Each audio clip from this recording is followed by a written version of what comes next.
Faqa na ishte dikur kujton Homerin e pavdekshëm shqiptar, dietarin dhe patriotin Atë Gjergj Fishta.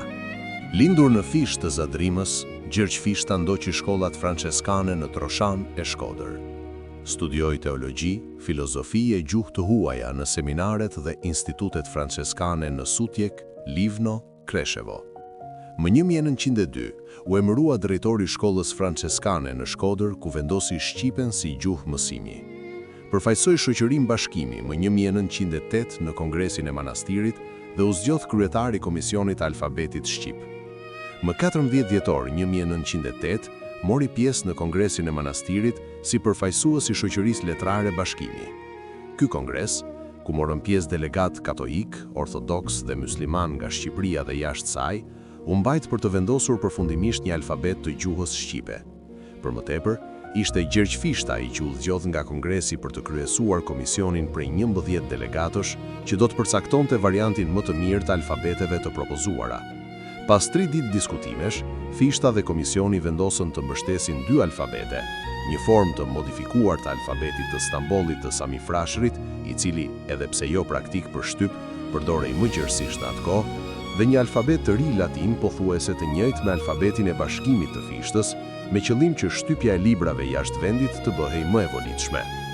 Në tetor 1913, gati një vit pas shpalljes së pavarësisë në Vlorë, Fishta themeloi dhe filloi të nxjerrë të përmuajshmen franceskane Hylli i Dritës, e cila ju kushtua letërsisë, politikës, folklorit dhe historisë. Nga 5 dhjetori 1916 deri në nëntor 1918, Fishta botoi gazetën e Shkodrës, Posta e Shqipnisë, një gazetë politike e kulturore e subvencionuar nga Austro-Hungaria në kuadrin e Kultus Protektoratit, megjithë që forcat pushtuese nuk parakishin besim te Fishta për shkak të aspiratave të tij kombëtare. Po më 1916, së prashku me Luigjë Gurakuqin, Ndre Mjedën dhe Mati Logorecin, Fishta luajti një rol udhëheqës në Komisinë Letrare Shqype, të ngritur prej austro-hungarezëve me sugjerimin e konsullit të përgjithshëm August Ritter von Krall, për të marrë vendim mbi çështjen e përdorimit zyrtar të drejtshkrimit, si dhe për të nxitur botimin e teksteve shkollore në gjuhën shqipe. Gjergj Fishta, poeti i kombit, mendimtari dhe shtetari i fjalës. Atë Gjergj Fishta përfaqëson një nga figurat më të plota dhe më ndikueshme të historisë shqiptare të shekullit 20. Franceskan, arsimtar, shkrimtar, përkthyes, polemist, politikan dhe ideolog i vedijes kombëtare, Fishta mbetet një shtyllë themelore e kulturës dhe identitetit shqiptar. Angazhimi politik dhe diplomatik. Në gusht të vitit 1919, Gjergj Fishta ishte sekretari përgjithshëm i delegacionit shqiptar në Konferencën e Paqes në Paris, një nga momentet më vendimtare për fatin e Shqipërisë pas luftës së parë botërore. Me këtë detyrë të rëndësishme, ai u angazhua drejt për drejt në përpjekjet për njohjen dhe mbrojtjen e tërësisë territoriale të shtetit shqiptar.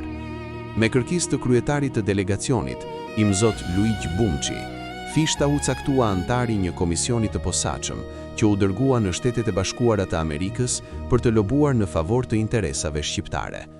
Gjatë kësaj vizite, ai ndaloi në Boston, New York dhe Washington, ku u takua me përfaqësues të diasporës shqiptare dhe figura politike, duke synuar ndërgjegjësimin ndërkombëtar për çështjen shqiptare.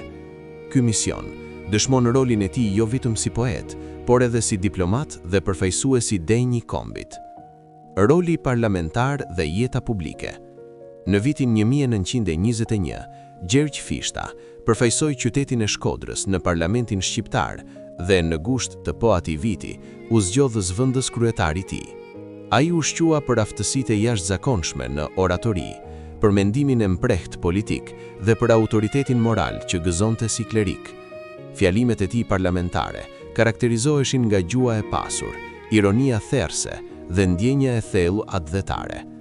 Në vitet që pasuan, Fishta përfaqësoi Shqipërinë në konferencat ballkanike të Athinës 1930, Sofjes 1931 dhe Bukureshtit 1932, ku mbrojti me vendosmëri interesat kombëtare dhe të drejtat e shqiptarëve në rajon. Pas kësaj periudhe intensive veprimtarie publike, ai vendosi të tërhiqej nga jeta politike për t'ju kushtuar plotësisht urdhrit franceskan dhe krijimtarisë së vet letrare e intelektuale.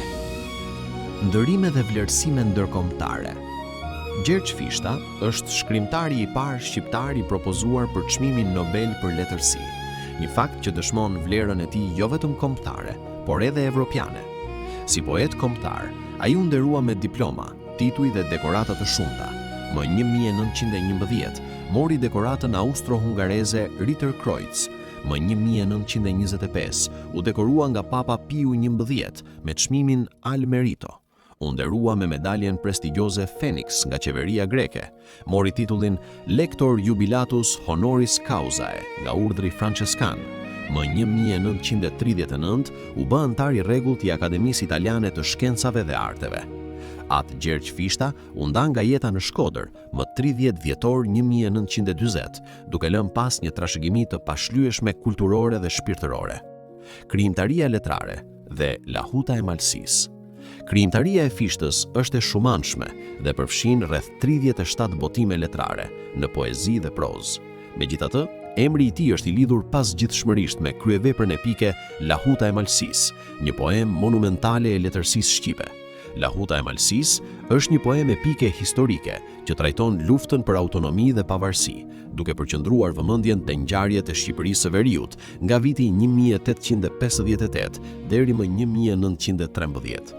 E shkruar fillimisht ndërmjet viteve 1902 më 1909 dhe e ripunuar nga autori për gati 30 vjet. Kjo vepër përfaqëson ndimesën e parë madhore të letërsisë shqipe në kontekstin e letërsisë botërore. Botimi përfundimtar në 30 këngë u paraqit në Shkodër më 1937, në kremtim të 25 vjetorit të shpalljes së pavarësisë së Shqipërisë. Gjuha, proza dhe mendimi kritik. Vepra e Gjergj Fishtës e bëri të pavdekshme gegërishten, të cilën ai e lëvroi me mjeshtëri të rrallë, duke ngritur në nivel të lartë artistik. Krahas lahutës, ndër botimet e tij më të rëndësishme përmenden Vjershat për shpirtshme të kthyem shtyp, 1906, Mbrizi i Zanave, 1913, 1924, 1941 dhe një numër i madh shkrimesh në prozë. Për më shumë se 4 dekada, Fishta botoi analiza, ese dhe polemika të karakterit politik, kulturor dhe arsimor.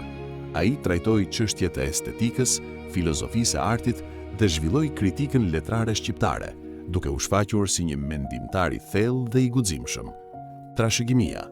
Për kontributin e tij të jashtëzakonshëm në formësimin e identitetit kombëtar shqiptar, atë Gjergj Fishta është dekoruar pas vdekjes me urdhrin Ndeji i Kombit. Ai mbetet simbol i fjalës së lirë, i dinjitetit kombëtar dhe i ndërgjegjes historike shqiptare. Faqja Na ishte dikur e kujton me nderim e respekt figurën e tij. Për më shumë video të tilla, abonohuni në kanalin ton, Na ishte dikur.